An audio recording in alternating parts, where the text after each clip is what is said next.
Miedema Farm!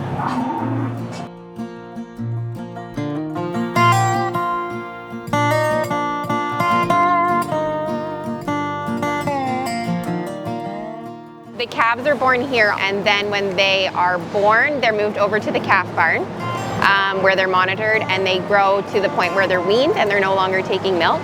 And then at that time, they go over to our farm where they just grow, and they're essentially like a teenager cow. They come back over to the dairy barn and they're artificially inseminated. When they're ready to be bred, it's around 13, 14 months of age. So the goal is for them to have their first calf at 2 years of age.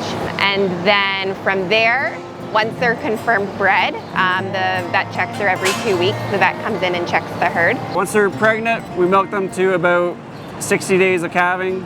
We dry them up. They Let go them in rest. Let them rest. We call it the vacation pen when they're just resting and they're preparing to have a baby. And then they come over to the calving pens where they're monitored. They're really close to the parlor, so we check on them like a few times a day.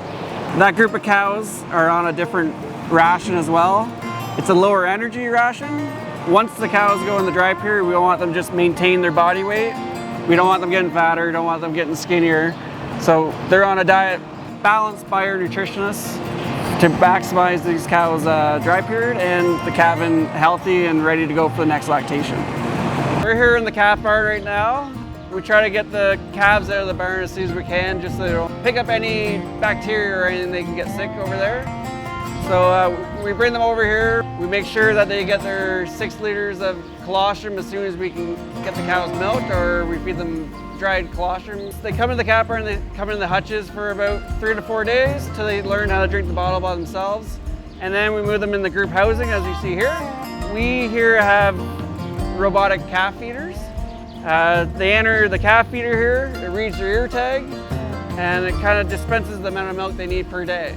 So they get small increments about 6 times a day, I want to say. So about 1.5 liters, 2 liters every time they enter. And then they can come back 3 to 4 hours later and get some more. Once we get them trained on the calf feeder, they start coming in here. So within a week, I see calves that enter about 20 times a day trying to get milk. So they want all the milk they can get. In groups of 12 or the 13 works best. If you overcrowd them, that they're fighting over the feeder. And we want to maximize the space that we have here. So we got 4 groups, and we fill up one pen, and then we go to the next, and we start there. So every time the group is done, or the calves are done and get moved to the home farm, we clean the bedding pack right out, and we start totally fresh. This barn is about 20 years old now, and we've updated the calf feeder once, and the new calf feeder is definitely working a lot better. It has a better cleaning system. So every 6 hours, it's doing a big clean of all the lines, and we've seen optimized.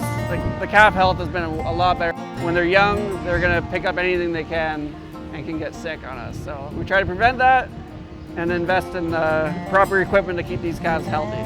The collars you see on these cows here, there are rumination collars. They've got basically 3 purposes. They show how much that they're eating a day, their activity, and how much they're ruminating a day. If their rumination levels drop, that collar will tell us there's problems with the cow before physically seeing an issue with the cow. So if my computer tells me attention 1660 of this cow here, I'll come out and take a peek at her. If she's looking a little ill or whatnot, I can kind of act on it quicker than her dropping off milk and then me realizing it. It's just another health benefit that we have with these cattle.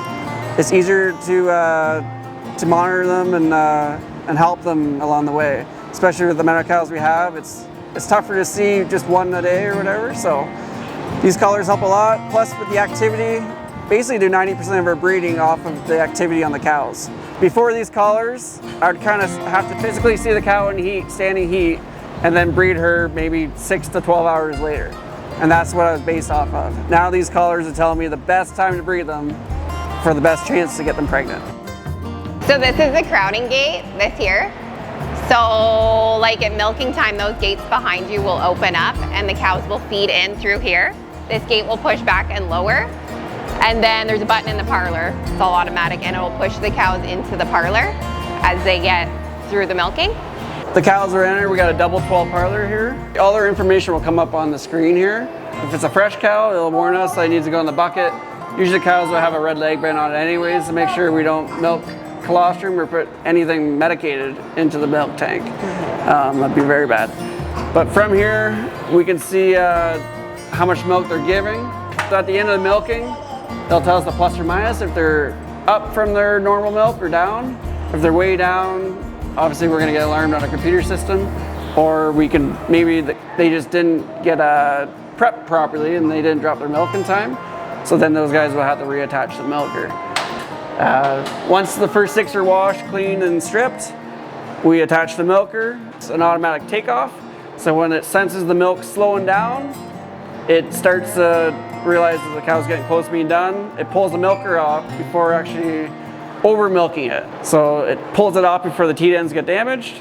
The cows then get iodine again, and then when all 12 are done, they head out.